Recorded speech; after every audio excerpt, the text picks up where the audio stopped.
भागलपुर को मिली विकास की ट्रिपल सौगात। भागलपुर में विकास की 3 बड़ी परियोजनाओं मरीन ड्राइव, ग्रीनफील्ड एयरपोर्ट और इनलैंड वाटरवे की शुरुआत से क्षेत्र में नए विकास अध्याय का आगाज होने वाला है। जिलाधिकारी नवल किशोर चौधरी ने बताया कि मुंगेर से भागलपुर तक 8500 करोड़ की लागत से मरीन ड्राइव बनेगा, जबकि सुल्तानगंज में एयरपोर्ट निर्माण की प्रक्रिया तेज हो गई है। जल्द ही हल्दिया से बनारस तक जल परिवहन शुरू होने से व्यापार, पर्यटन और माल ढुलाई को नई रफ्तार मिलेगी। अधिकारियों के मुताबिक ये परियोजनाएं भागलपुर को पूर्वी बिहार का प्रमुख ट्रांसपोर्ट और टूरिज्म हब बना सकती है। भारतीय अंतर्देशीय जल मार्ग प्राधिकरण के द्वारा नेशनल वाटरवे 1 जो हल्दिया से बनारस तक का डिक्लेयर किया गया है और इसमें विकास का कार्य चल रहा है और जहाज़ का मूवमेंट भी काफ़ी गति पकड़ रहा है। उसी के संबंध में कहीं कहीं जो अवरोध है, मतलब सिल्टेशन हो जाता है फ्लड में और जहाज़ को चलने में, उसी से संबंध में कि कोई जहाज़ को असुविधा नहीं हो, 12 महीना जहाज़ आसानी से निकलते रहे और माल का ढुलाई भी होते रहे। और टूरिज्म का भी विकास के लिए जो है प्रपोजल है जिलाधिकारी का और बिहार सरकार का भी, तो उस संबंध में भारत सरकार के लिए प्रपोजल बना करके भेजनी है और भारत सरकार इसके लिए काफ़ी तत्पर है। उसी में डीएम साहब से मिल करके उस पर डिस्कस किया गया है और आगे कार्रवाई किया जाएगा। डिसिल्टिंग के लिए भी प्लानिंग चलेगी। डिसिल्टेशन जब भी है जहाज़ को मूवमेंट के लिए, जहाँ रिक्वायरमेंट होती है कि जहाज़ जहाँ निकलने में कठिनाई होती है। भागलपुर स्मार्ट सिटी की पोल। भागलपुर स्मार्ट सिटी परियोजना की हकीकत अब सामने आने लगी है। करोड़ों रुपए खर्च होने के बावजूद शहर के स्मार्ट टॉयलेट आज तक चालू नहीं हो पाए, जिससे खासकर महिलाओं को भारी परेशानी झेलनी पड़ रही है। कई स्थानों पर बने टॉयलेट बंद पड़े और पड़े क्षतिग्रस्त भी हो चुके हैं। वार्ड पार्षद संजय सिन्हा ने आरोप लगाया है कि स्मार्ट सिटी प्रोजेक्ट में बड़े पैमाने पर गड़बड़ी हुई है और शिकायतों के बावजूद कोई कार्रवाई नहीं हुई है। स्मार्ट सिटी के द्वारा जो है ई टॉयलेट का निर्माण किया गया शहर में कई जगह है, सैंडिस में भी है। सैंडिस में कई तरह के प्रोग्राम भी होते हैं, महिलाओं को सबसे ज़्यादा परेशानी होता है, उसके बावजूद बिना उद्घाटन का ये स्थिति है। इसके बारे में क्या कहेंगे आप? अभी तो आज हम देख रहे हैं कि इसकी स्थिति बहुत बुरी है। जैसे कि एनडीए सरकार ने अभी पिंक बस और पिंक टॉयलेट जो महिलाओं की सुरक्षा की दृष्टि से हर स्मार्ट सिटी को दिया हुआ है, लेकिन ये तो देख रहे हैं पहले का ई टॉयलेट है जिसका उद्घाटन भी नहीं हुआ और इसकी स्थिति बहुत बुरी है, दयनीय स्थिति है, जिसका उपयोग नहीं किया जा सकता है।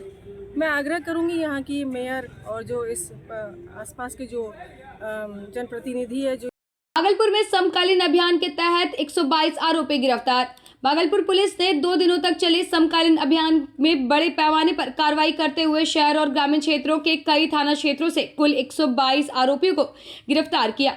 देर रात तक चले सर्च ऑपरेशन में वारंटी, पेंडिंग केस और आपराधिक गतिविधियों में शामिल संदिग्धों को दबोचा गया।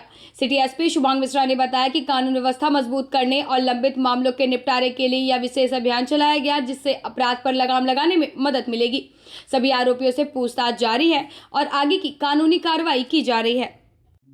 पुलिस महानिरीक्षक महोदय के निर्देशानुसार हम लोग पिछले 2 दिनों से दिनांक 6/12/2025 और 7 तारीख को हम लोगों ने यस ड्राइव चलाई है, समकालीन अभियान चलाया है। इसमें भागलपुर जिला द्वारा बढ़िया प्रदर्शन किया गया है। इसमें कुल 122 गिरफ्तारी करी गई है, जिसमें हत्या शीर्ष के अंतर्गत 1 गिरफ्तारी, आर्म्स एक्ट के अंतर्गत 4 गिरफ्तारी, कुल 98 वारंट का निष्पादन किया गया है, जिसमें से 75 गिरफ्तारी हुई हैं। 177 सम्मन का भी निष्पादन किया गया है। इसके अलावा 9 इश्तेहार वारंटियों को पकड़ा गया है। इसमें बरामदगी में हम लोगों ने 30 लीटर शराब की बरामदगी करी है, 1 देसी कट्टा, 1 मस्कट राइफल, 1 जिंदा कारतूस। इसके अलावा कुछ लैपटॉप, ब्लूटूथ स्पीकर, ये सब चीज़ें जो गृह भेदन में कांड में चोरी हो गई थी, वो सब को भी बरामद किया गया है। और इसके बाद हम लोग आगे भी अगले हफ्ते फिर से इसमें हम समकालीन अभियान चलाएंगे और आगे भी गिरफ्तारी करके अपराधियों को सभी को जेल भेजा जाता रहेगा। भागलपुर में मवेशी तस्करी पर बड़ी कार्रवाई। भागलपुर में पुलिस ने मवेशी तस्करी के खिलाफ बड़ी कार्रवाई करते हुए बीती रात बाईपास थाना क्षेत्र से 2 वाहनों से भरे 69 मवेशियों को बरामद किया और 6 आरोपियों को गिरफ्तार कर लिया। विधि व्यवस्था डीएसपी नवनीश कुमार ने प्रेस वार्ता में बताया कि गुप्त सूचना पर थाना प्रभारी प्रभात कुमार की टीम ने तत्काल छापेमारी की, जिसमें संगठित तस्करी का मामला सामने आया। बरामद मवेशियों को सुरक्षित स्थान भेज दिया गया है और पुलिस नेटवर्क से जुड़े अन्य लोगों की पहचान जारी है।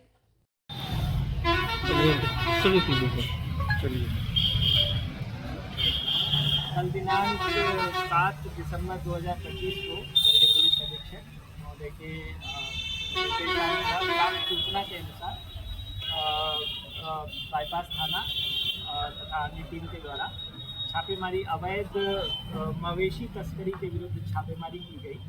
इस छापेमारी के दौरान 2 ट्रक जिसका रजिस्ट्रेशन नंबर BR10GB4513 और दूसरे ट्रक का रजिस्ट्रेशन नंबर WD23D6055 को पकड़ा गया, जिसमें कुल 69 मवेशी को जब्त किया गया।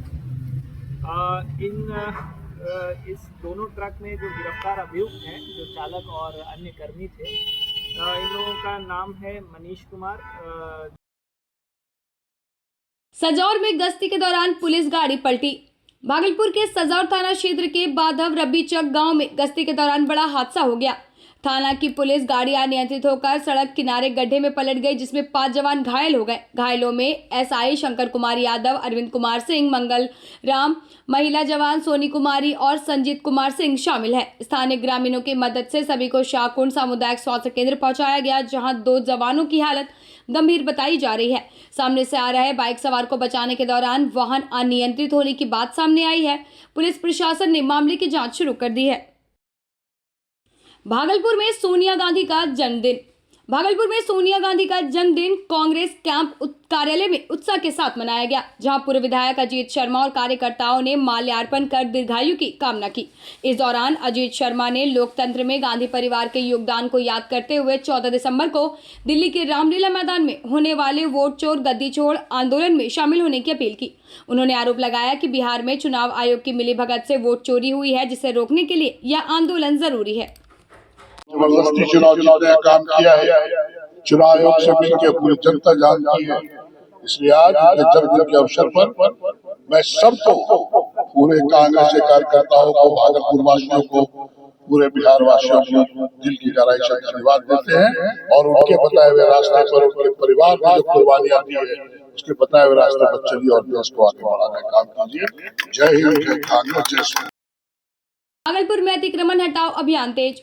भागलपुर में नगर निगम और ट्रैफिक पुलिस ने संयुक्त रूप से अतिक्रमण के खिलाफ बड़ा अभियान शुरू कर दिया है। होलिया पुल के नीचे शुरू हुआ यह अभियान खलीफाबाग चौक होते हुए वैरायटी चौक तक पहुंचा, जहां फुटपाथ और सड़क पर दुकान बढ़ाने वालों को सख्त चेतावनी दी गई। यातायात डीएसपी संजय कुमार ने बताया कि कल से सिविल ड्रेस में तैनात पुलिसकर्मी सड़क पर सामान फैलाने वालों की तस्करी लेकर नगर निगम को भेजेंगे, जिसके आधार पर चालान जारी होगा। कई दुकानदारों से मौके पर जुर्माना भी वसूला गया। अधिकारियों का कहना है कि शहर को अतिक्रमण मुक्त बनाने के लिए यह अभियान लगातार जारी रहेगा। हमारा उद्देश्य यह है शहर को सुव्यवस्थित करना, शहर को उजाड़ना नहीं है, सुव्यवस्थित करना है। लोगों से बार बार हम लोग अपील कर रहे हैं कि आप दुकान को सही जगह पर लगाएं। आपके पास अगर दुकानें हैं तो दुकान के 5 फीट आगे आकर के जो आप दुकानदारी करते हैं, यह गलत है। इसको आप सिस्टम में आ जाइए, अपने सिस्टम में रहेंगे तो अतिक्रमण नहीं। आप लोगों के लिए बार बार जुर्माना वसूला जाता है, फिर भी दुकानदार जो है आप लोग वसूल जाते हैं। देखिए, लोगों को इसमें अपनी मानसिकता को बदलनी होगी, उनको ये अपने आप में सुधार करना होगा, लोगों में अवेयरनेस लाना होगा, तो वो अब सुधर जाएं और ठीक से चलें। आज कितना जुर्माना वसूला गया? अभी तक में हम लोग 5000 रुपया जुर्माना वसूल चुके हैं, आगे तो अभी दिन भर बाकी है। आवश्यकता पड़ने पर हम लोग जुर्माना करते हैं, नहीं मानने वालों को अपना परिचय। मैं अतिक्रमण प्रभारी जयप्रकाश यादव, नगर निगम भागलपुर। भागलपुर में शुरू हुई बिहार सीनियर स्टेट बास्केटबॉल प्रतियोगिता। भागलपुर के सैंडिस कंपाउंड में बिहार राज्य सीनियर स्टेट बास्केटबॉल प्रतियोगिता की शुरुआत हो गई, जो 10 दिसंबर तक चलेगी। उद्घाटन MLC NK यादव ने किया, जबकि विशिष्ट अतिथि के रूप में डॉक्टर प्रीति शेखर और खेल पदाधिकारी मौजूद रहे। कार्यक्रम में बिहार बास्केटबॉल संघ के महासचिव सुशील कुमार और भागलपुर संघ के अध्यक्ष मृत्युंजय तिवारी शामिल हुए। भागलपुर संघ के सचिव सौरभ कुमार ने बताया कि प्रतियोगिता कई वर्षों बाद आयोजित हो रही है और शहर में पहली बार हो रही है, जिससे खिलाड़ियों में खासा उत्साह है।